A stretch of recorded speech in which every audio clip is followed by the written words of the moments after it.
Lots of weird things happen in Lubbock, including things from flying out of the stands, hitting Sooners in the head. That's why they wear their helmets. Eric Mensick, Trent Rattery came out, Barry, and talked about how bad it was in Lubbock. Some folks in Lubbock aren't too happy with Stephanie Kuzidum, and they aren't too happy with us. They say Lubbock is a lovely place, and none of this other stuff ever happens. But here to speak on their behalf is the honorary mayor of Lubbock, Berry Tramel. What is it, and why do you love the land of wide streets so much? Well, I think I probably love Lubbock for the reason that it is such a tough place for football teams to play. It's just so different. It's different than any other place we go. It's like it's like stepping back in time, not really technologically, but atmospherically. It's like the Old West. You literally see tumbleweeds flying around. You do see it. It looks like an Old West place. You could see a John Wayne movie being filmed not too far from downtown. I like going places that feel different. And when you play football there, it feels different. The wind's always howling. The weather's always doing something funky. I was there for a baseball regional. We had record-setting heat. We had a flash flood. And we had a dust storm, all in 4 days. So kooky things happen in Lubbock. So enjoy Lubbock, Jason. It's going to be great. Jenny, you've covered a game out there. Yeah. Barry left off some of the reasons why he loves the city of wide streets. Let's be honest, Barry. Come on. It's all about the food. It's all about the steaks. Where was that? Kegel's Steakhouse, I do, but I liked Lubbock before I discovered Kegel's. Kegel's is one of the great places to go and eat, folks. If you've not been to Lubbock and not been to Kegel's, it's honestly almost worth going out there for it. And talk about in the middle of nowhere. Kegel's Steakhouse is in the middle of nowhere. It's almost perfectly fit for Lubbock. That it's you got to drive out of Lubbock into the middle of nowhere and find the great place to eat in Lubbock. Gina, it's a good steak. Gina, you got to visit there the first time last year for Oklahoma State's, and they just rolled over Texas Tech. What was your trip to Lubbock like? It was interesting for sure. I don't really necessarily feel like I got the full Lubbock experience, other than we did go to Kegel's, which was delicious, by the way, and a bunch of Oklahoma State people were there as well. So definitely a popular spot for road trips. But it was one of those 11 a.m. kickoffs. Texas Tech wasn't good. The Cowboys were rolling at that point, and Brandon Whedon, the wind could have been blowing 100 miles an hour, and he still could have, thrown the ball extremely well. So it was a late arriving crowd. It wasn't a very rowdy crowd from what I remember, just because the Oklahoma State just jumped on them so early. So I don't feel like I've fully gotten the, Lubbock game atmosphere experience, just because I feel like my experience was maybe a little bit out of the ordinary, but it was an interesting place. One of my really good friends works there, so maybe I'll make another trip down there at some point, obviously when the Cowboys go back there. But yeah, I give an A+ to Kegel's for sure. Trying to remember, were you there with Jenny or Barry? Both of them, actually, yeah. John Helsley stayed in Stillwater to cover Oklahoma State's basketball season opener, so it was me and the two esteemed columnists on both sides of me right now. Jason, you're headed out there. Have you ever been to Lubbock? I have not ever been to Lubbock before. It's one of the few places, I guess, in Texas of the Big 12 that I haven't been to. So I'm really looking forward to experiencing it and seeing what it's like. What is it about Lubbock that so bewilders or seems to bewilder the Sooners? Are you asking me? I'm sorry. Yeah. What is it that so bewilders them? What are they talking about this week? Well, Bob Stoops has said that stuff doesn't matter, that, Texas Tech didn't care too much about OU's tradition in Norman and how well they dominated Texas Tech when they came in, when the Red Raiders came in last year and stunned OU. So I think, I just think weird things just seem to happen there. In 2005, there were the problems, the controversy over the touchdown that may or may not have been a touchdown, and the fourth down conversion in the middle of the field. In 2007, they go up there and Sam Bradford gets hurt, I think on their second drive, just kind of on a weird play, gets a concussion. And then in 2009, they just got, I mean, there was nothing spooky about that. They just got creamed in Landry Jones' freshman season. So they just haven't played well there. So I don't really know what it is. Barry, what do you expect from this game? Just looking at the game, how do you think this will go for the Sooners? Well, I'd love to see the Sooners win, but I'm not all that optimistic. Look at it this way. Before the season, we looked at this game and said, oh, that'll be a tough game. That'll be a tough game. Always tough in Lubbock. Bad things happen in Lubbock. That'll be a tough one to win. Since then, we found out that Tech is better than we thought. Since then, we found out that OU is worse than we thought.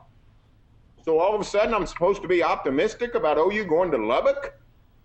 I don't see it. I think they've got the wrong team favored in this game. Well, in our staff picks, there were two of us who picked Texas Tech. Even our man Baldwin picked Oklahoma to win. Jason, why do you have the Sooners? And Jenny, why do you have the Sooners? You go first, Jason. Okay, I picked the Sooners because I don't think Texas Tech is really. I mean, the game at Iowa State was an impressive win just because Iowa State is sometimes a tough place to play. But I don't quite buy Texas Tech's defense being that much improved. I don't think they've really faced any offense that's capable of really testing it. And then I think OU's going to change some things that they've been doing. I think they're going to run the ball more. I think Damian Williams is going to get the ball more, and I think that if he gets 20 carries, that's going to allow OU to really maybe control the game a little bit better. And I think OU's defense is going to struggle a little bit with that passing attack, like everyone probably will a little bit. But I think they'll come out in the second half and pull away and get the win. Jenny, you got the Sooners winning. You picked 34-27, a close game. Why? Well, I think for a lot of the reasons Jason mentioned, prime among them, I'm just not sure that this Texas Tech defense is all that great. Yeah, statistically they rank really high in a lot of different categories, but look at who they've played so far. It's really not a four-game stretch that anybody would look at and say, wow, slowing down those teams, that's impressive. I mean, obviously Oklahoma, even with their struggles that we saw against K-State, I mean, they're going to be way better than anybody that Texas Tech has faced so far. Clearly, this is a better Tech defense, or it seems to be a better Tech defense than we've seen in past years with the Red Raiders. But it's still a show me. Show me that you're that much improved. This is really going to be their first test defensively. And I think Oklahoma's going to score some points on them. Then it's going to come down to that Oklahoma defense not having a wilting performance like they did in the fourth quarter against Tech. Because we know Tech's going to throw it around. They did last year in Norman. No reason to think they won't do the same in Lubbock this year. A plug for Jason Kersey's story coming to News OK soon, and in Saturday's editions of the Oklahoma, when Jason talks about OU going out to Lubbock with the exact same secondary it had in Norman that fateful night last season when, Tech just burned it left and right. But the deck is shuffled a bit, Jason. Is there any reason why you think that's going to give the Sooners an edge? Well, one thing I think, last year after Gabe Lynn, he was starting in place of Jamel Fleming, who was hurt. When he struggled in the third quarter, they shifted Aaron Colvin over from safety to corner, and Texas Tech's offense didn't have as much success after that move. So I think Aaron Colvin and DeMontre Hurst are playing really well on the boundaries, and I think Tony Jefferson has played really well when he's been healthy. So I think that the moves have been good. I think Gabe Lynn is still kind of adjusting to that nickelback spot, but I think that the way that they've shuffled it up makes it a better unit. Final question about OU Tech. Bigger question mark or bigger hot seat tomorrow night, the OU secondary or Landry Jones? Start with you, Jason. Landry Jones, I think, most definitely. He's been under been enormously criticized after his performance against Kansas State, and I think rightfully so. His turnovers were the difference in that game. So I think he's under a lot of pressure in a tough road environment to come out and perform well and lead him to a win. So I would say Landry Jones is on a hotter seat. Jenny, the hot seat. Well, I mean, I think considering Landry Jones' last performance, he is more on the hot seat. But clearly the defensive secondary is going to have to play really well against Texas Tech. Got burned a lot last year, unexpectedly so. Are these guys really improved? That's going to be a question. I mentioned earlier this is really the first test for the Tech defense. Well, this is really the first test for those secondary guys in terms of an offense that's more like what we see normally in the Big 12. So are they that much better? We're going to start to find out Saturday against Tech. Gina, what about it? I think Landry Jones, just based on the perception of quarterback and just how up front that position is anyway, and then you just tack on just all the baggage that comes with Landry Jones and his last performance. So he really needs to come out, and I mean he can prove that this Tech defense isn't as improved as maybe the numbers say. So I think that the jury's definitely still out on this Tech defense, and I think Landry Jones has a chance to show why that maybe people aren't believers in it yet, but. Obviously, the corners and the secondary is key too. But just because of the cloud that seems to follow Landry Jones consistently, I'll say he's on the bigger hot seat. Barry, is it Landry on the hot seat or Mike Stoops secondary? That's Landry, no doubt about it. I mean, he's played so poorly against Kansas State. No one's talking about the secondary. No one's talking about last year's Tech game. I think it's an unknown. I think those guys have got to play well. I think they're unproven to some degree this season. But Landry Jones Landry Jones played last Saturday like he played in Lubbock 3 years ago when he was a redshirt freshman, and they got beat 41-13. He can't do that anymore. In some ways, me and Jenni talked about this on the press row earlier in this week. In some ways, his legacy is at stake here. I think he's clearly the man on the hot seat. Folks, let's shift gears and talk about the Cowboys of Oklahoma State, who are off this week. But lingering in the air is the result of Saturday night's game in Stillwater, where Texas scored a late touchdown that was lightly disputed at the game and hotly disputed today. I refer to the story that Gina wrote about this week, the story that Gina Mizell broke, in which the Big 12 head of officials, Walt Anderson, called and apologized to Mike Gundy for the call. And so here's my question. Will we still be talking about that call 2 months from now? Because it could have huge implications for the Big 12 title race. Gina?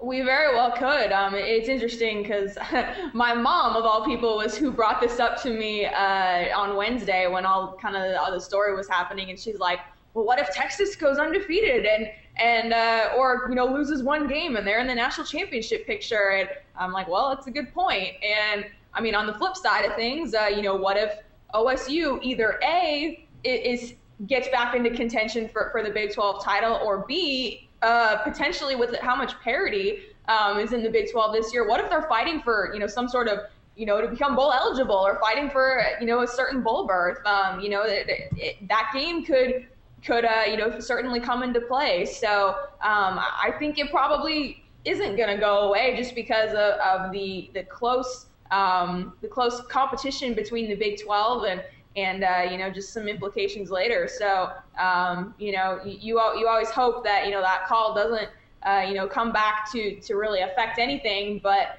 I think with how close the Big 12 is, and potentially with how good Texas is, depending on what you believe in your projections, I think that it could wind up being something that voters take into consideration, or that could play an impact in the Big 12 race. You're watching News OK Live's Football Friday. I'm Mike Sherman here with our esteemed colleagues, Gina Mizell, our OSU beat writer, Jason Kersey, our OU beat writer, our columnist Berry Tramel, and Jenni Carlson. We're talking about the Big 12's apology to Oklahoma State for the botched call at the end of Texas's win in Stillwater last Saturday. And Jenni, I'll ask you this.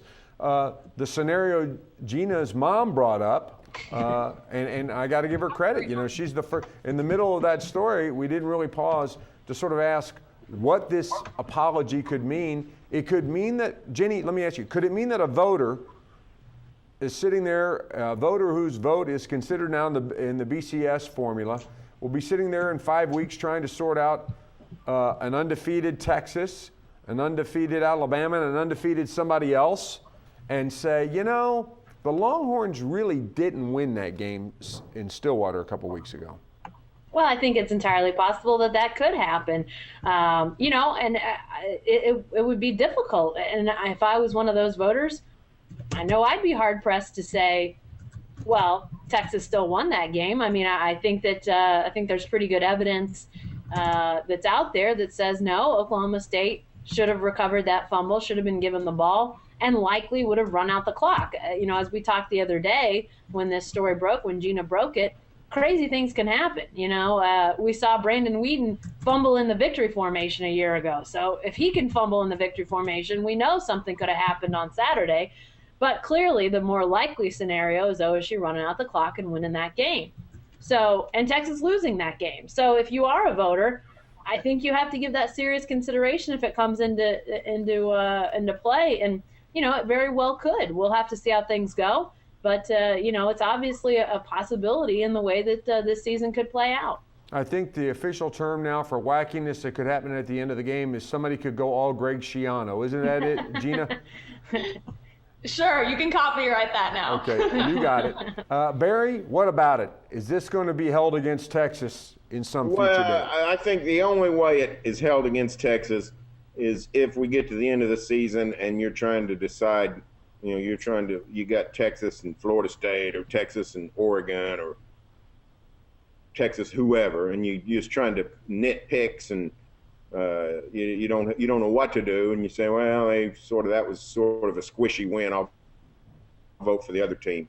The odds of that are long, but you know, I suppose it could happen. Certainly, if this had happened in 2008, when Texas Tech and OU had the famous three-way tie, that would have been an easy tiebreaker.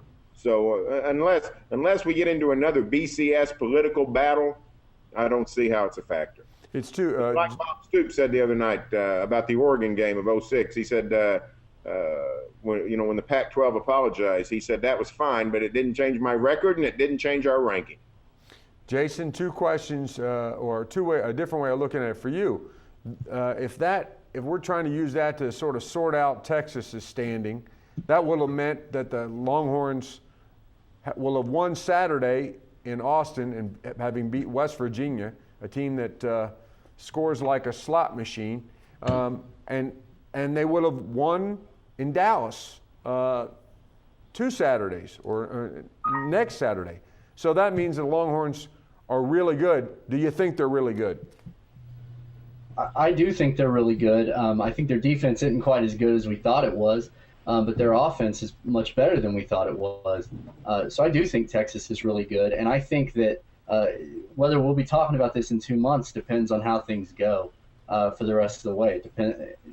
Like Gina said, if Texas is still in the national championship discussions, sure, it'll come up. If OSU is teetering on the brink of not being bowl eligible, then yeah, it'll definitely come up again too. So I think it just all depends on what happens. But if Texas beats West Virginia and beats OU and is undefeated, that call, I would still argue that if they're undefeated, they would deserve serious consideration of being ranked in the top 2, because that's a tough schedule to get through. And even with one controversial win, the rest of those wins, I think, make up for it. The scenario that's only been alluded to a little bit is that Oklahoma State is teetering on the brink of Big 12 contention, a scenario in which 2 losses still keeps you in it. And how do you look at that when then? And then there's, of course, the other possibility that, people discount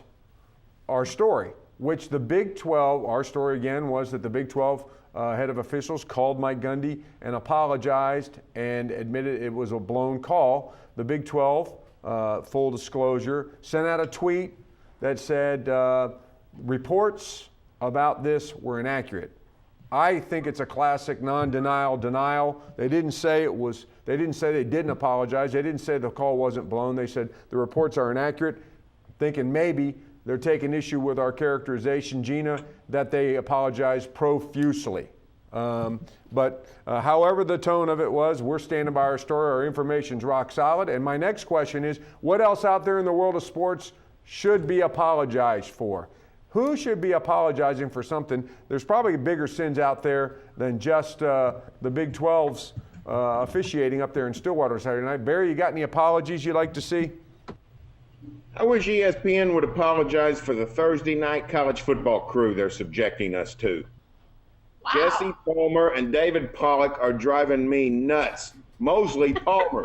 These guys fight like cats and dogs, and it's not the least bit charming. With Skip Bayless and whoever he's up against, Stephen A. or whoever, at least you can pick sides. At least they're yelling. These guys are like some sort of cat fight. They can't even talk about an offsides penalty without one trying to get some sort of one-upsmanship.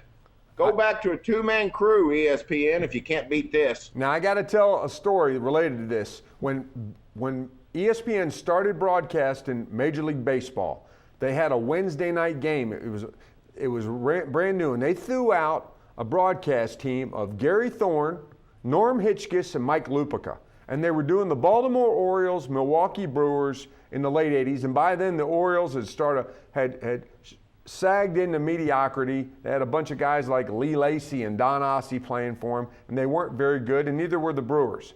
These guys got on the air, and they couldn't have been more negative. They ripped everything. They ripped the food. They ripped the stadium. They ripped the hairdos in Baltimore. They went crazy. And you know what I did while watching that game? I picked up the telephone, dialed an 800 operator, and I asked for the phone number at ESPN in Bristol. And I called and said, if these guys are ever on a baseball game again, I'll never watch ESPN baseball again. And guess what? They never came on there again. So Barry, pick up the phone, make a call. You can make it happen. Jenny, I'll do it. Jenny, My who do you doorbell's ringing. I'll be right back. Okay, Jenny. Hey, Barry had to go. There's a water leak in his front yard, and the city of Norman's coming by and fixing it. He may need an apology for that somehow. Jenny, what do you want to see an apology for? I think the Texas Rangers owe some fans an apology for that collapse that we saw. Wow, what a colossal collapse they had. I mean, I don't know if it's as big a collapse as, say, the U.S. Ryder Cup team or some other collapses we've seen, but it's pretty monumental. They've got a chance to fix it against your Orioles, Mike, but I don't know if they're going to be able to do it. We're going to get to that. But that's a pretty big collapse, and for all the fans that they'd sort of reeled in and made believe that they were ready to win the division and then to fall apart like they did, pretty awful by the Rangers. Jason, apologies. Who are you demanding one from? Well, you guys know I'm a Green Bay Packers fan, so I'll say that the NFL owes fans an apology for those replacement refs. For having them in the first place, for not getting the deal worked out in time for the start of the season, and for not teaching your replacement refs the rules of the game before they get out there. Talking about an officiating mistake that could loom large. The Green Bay Packers lost in Seattle a week ago Monday, still hanging out there. That apology, Jason, do you want it written out to every shareholder of the Green Bay Packers? Is that the way you want it? Okay. Sure. We'll send it that. We'll request that. Gina, your apology. Hey, by the way, let me say something concerning the Packers. Did you see what Mike McCarthy did? The Packer coach? Is this one of those Baldwin questions where he says... No, listen. He called the official, right? He called the official that screwed it up and say, hey, listen, I just want you to know I hear you're going through a tough time. No hard feelings on my end. Best of luck. I thought that was one of the classiest things I've ever heard of. Yep. It's like the Jim Joyce, Armando Galarraga story a bit. Gina, who do you want the apology from? I'll keep it local, and I'll just say that Tony Romo needs to apologize. And leave it at that. For his 5 interceptions. For continuing to Cowboys fans get up here and then boom. So Jason and I were having a fun Twitter conversation that I jumped in on this. My father would not accept that apology. Okay, let's go to somebody for whom nobody has to apologize. It's his birthday. He gets to do whatever he wants.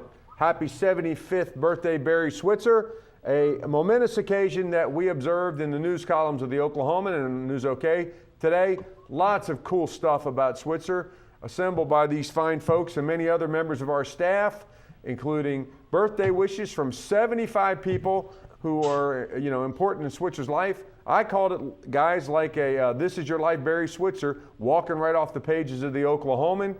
Great photo galleries, almost 150 pictures from the life and times of Barry Switzer on News OK. You can look at them right now with captions that are really compelling, and some of these birthday wishes are sorted in. And then Berry Tramel's column today in the Oklahoman about, some of the people who weren't around to wish him happy 75th, but played a critical part of his life. Barry, I'd just like to start with you. You know him better than anybody on our in our group here. Do you have a memorable Switzer story or encounter you'd like to share? Well, the thing I always remember is how distracted he can be. I've sat in his office several times, and he just goes off doing it. He might pick up his checkbook and start working on his checkbook, or he might thumb through a book or something. I always know I've asked a good question when all of a sudden he springs his head up and his eyes light up and he starts getting all fired up about an answer. He's got attention deficit disorder to some degree. Not that that's all that uncommon among even our group, but that's the thing that gets me about Switzer. For all his people skills, he still can get so distracted. But he's a wonderful people person. He's for his 70th birthday, we shot a picture of him sitting on my front porch. So, he's sort of a front porch type of guy. So, happy birthday to Switzer. I know a lot of people enjoyed the package we put together. Barry, real quick, tell that story. How on earth Switzer wound up on your front porch on his birthday? We wanted a picture of somebody on the front porch, and I got a front porch and a porch swing. You Is sure? there more to the story than that? Yeah, I think you're mixing up stories here. And that's what happens to us when we get up there in years. But Switzer came over and read our fake What If OU Texas cover when we did and he came over to the on his last birthday. We took the birthday cake to his house. Okay? Yeah. That was the 7th. We made him a birthday cake. The time he came over to your house was when he read the What If Mac Brown was the coach of the Sooners. Oh, okay. Well, whatever. Okay. It's not nice. It's not nice to correct your elders, and you're my elder. I shouldn't. There's some truth in what you just said. I shouldn't do that. It stops people. I'm sorry. Okay, Gina, Switzer from afar. You didn't grow up around here. You didn't. You weren't here. You weren't a gleam in our college football eye when he was coaching at Oklahoma. In fact, you weren't. Were you even born when he was coaching the Sooners? When did he retire? 1989, wasn't it, June Barry? of '89. I was 1 year old. Okay. You were born in '88. Hey, when's your birthday, Vinegar Bend? What? When's your birthday? March 7th, 1980. Okay. So you lived 1 year of Switzer coaching the Sooners. Yeah. So what do you know about him? Obviously, as a college football and football fan in general, I was quite aware of Switzer's accomplishments and everything. But I think this is kind of a funny memory, and it kind of ties in a lot of things. Last year on the drive to Lubbock, Jenny's phone rings while we're in the car, and it's Barry Switzer. And that just kind of like, again, it was, last year was my first season. And I was kind of like, oh my gosh, Barry Switzer is calling Jenny. Like, that was just super crazy for me. So that was kind of I don't want to say like a starstruck moment, but just kind of like, wow, okay, this is big time. So that was pretty cool. But my other memories of Barry Switzer are just kind of being like I said, a college football fan and knowing the history and just knowing what he did, not just at OU, but in Dallas as well. So hopefully I'll get to meet him one of these days, even though I cover the Cowboys. It would be really cool to have a chance to meet Barry Switzer. Jenny, your Cardinals beat him on Jerry Maguire. That's true. That is a good point. Jenny, you got a favorite Switzer story? Well, Gina, references that phone call, and I tell you, it's interesting in the media, and obviously this isn't the experience of fans, but in the media, Switzer is great about being accessible. You know, I've had people contact me over the years from other places. Hey, I'm trying to get a hold of Switzer. Do you think you can help me out? And you give him his phone number and you tell him, just call him. He'll talk to you, and it's true. I called him, I guess, last football season when the Penn State situation was going on, and obviously he had a tie to Joe Paterno. They had sort of sparred verbally at one point and then played each other, and I wanted to get his feedback on the whole situation at Penn State.